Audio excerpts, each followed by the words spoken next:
So this is our brake machine. We use this one to do the brake fluid flush with one person.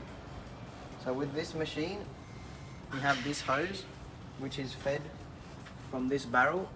It pumps out the brake fluid into the reservoir here. And to pressurize the system, we have the caps over here for the adapters. So we get a suitable one. We have many different types for European, Japanese cars, all that. So we get this one, which is for this car. This one in. Make sure it's all the way in. This ring, locking tab in, like so. With this machine, we have two different adapters. So we have this one and this one. So some of the caps you need to take off, but most of the time you just leave this one on. Then you plug it in like this. So peel this one back, put it in, make sure it's tight. I start at 1 bar in case the adapter flies off. So try with 1 bar. This pressurizes the system. You can see in the gauge here. So if that's alright, you can go try for 2. Nice and good. Okay, now we take a bottle and the wrench. You are draining the brake fluid. You want to start at the corner which is furthest away from the reservoir. So in this case, our reservoir is on the front right. So we start on the rear left.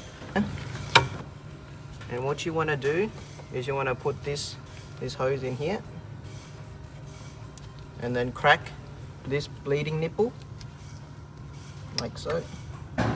Then you see the brake fluid will be flowing into the bottle. So we will wait until this fluid changes into the blue dot 4 color.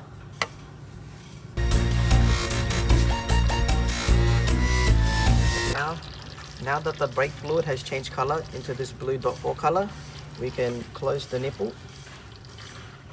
like so. Get this out.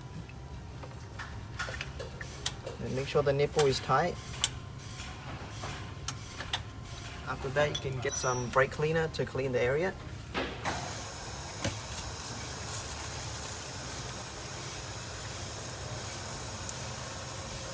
Like that. To the other corner. And on this corner, we do the same process. And we also repeat the same process on the front. So we get our hose, put it in, and we loosen it up. Usually the front will be much faster.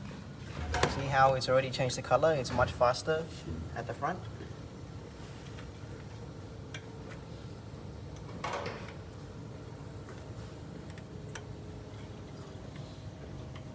Now we close the nipple.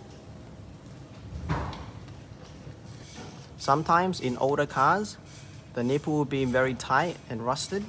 So what you can do is grab a socket with 6 points, put it in the nipple, and you can hit down to loosen it up before putting the open-ended wrench inside. And after the fluid has changed color, you want to close it up. Now, after you have finished bleeding each corner of the car, to turn off the machine, you press this red button and wait for the pressure to drop down. Otherwise, when you're taking off the cap, some of the fluid will come out. Just wait and there will be an audible beep once the pressure has dropped. Alright, now we can take off the cap. And first start by uncoupling.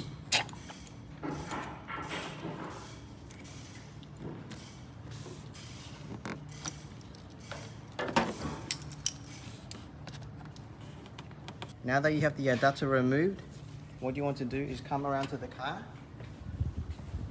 and pump the pedal until it becomes hard. Make sure all the fluid has gone down.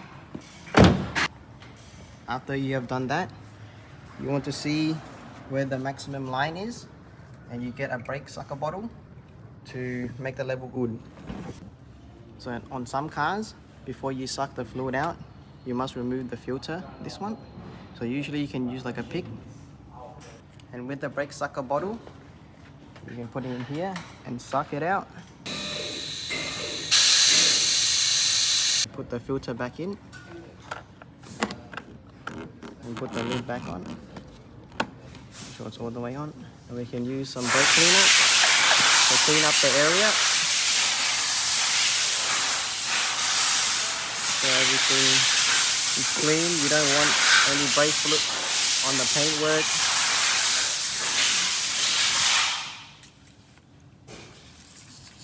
Make sure everything's clean. And that's it.